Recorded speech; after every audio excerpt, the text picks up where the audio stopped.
Why would we be giving a calcium channel blocker to our patient that has a subarachnoid hemorrhage that has nothing to do with their blood pressure or their heart rate control? Subarachnoid hemorrhage refers to intracranial bleeding that takes place in the subarachnoid space.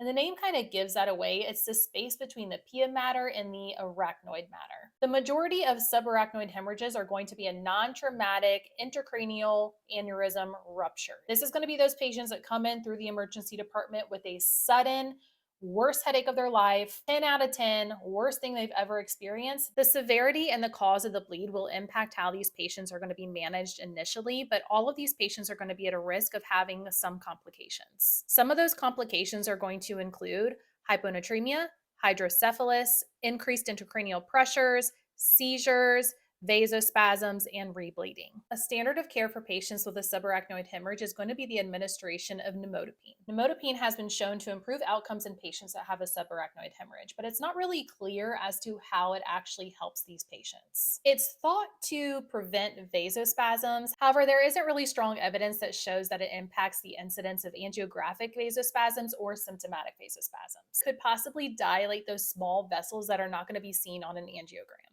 It may also diminish platelet aggregation and help with ischemia triggered events related to red blood cell. Now, because it is a calcium channel blocker, there is the risk that it can cause hypotension. So we need to be diligent as critical care nurses in monitoring our patient's blood pressure and act accordingly if we see that our patient is having hypotensive episodes. And that does include having those conversations with providers that order this medication. We really want to try to avoid patients becoming hypotensive with a subarachnoid hemorrhage because it's going to reduce the patient's overall cerebral perfusion pressure. Usually, these patients are going to have very specific blood pressure parameters, and that's going to be on the basis of what the patient's blood pressure is, if the aneurysm is secured or not, but nonetheless, very specific parameters because we don't want that patient to be too high on their blood pressure, which is going to run the risk of rebleeding, but we also don't want to drop their blood pressure either, which runs the risk of having an ischemic event happen. So, although we're not using this medication for blood pressure control, we still have to understand how it all works together.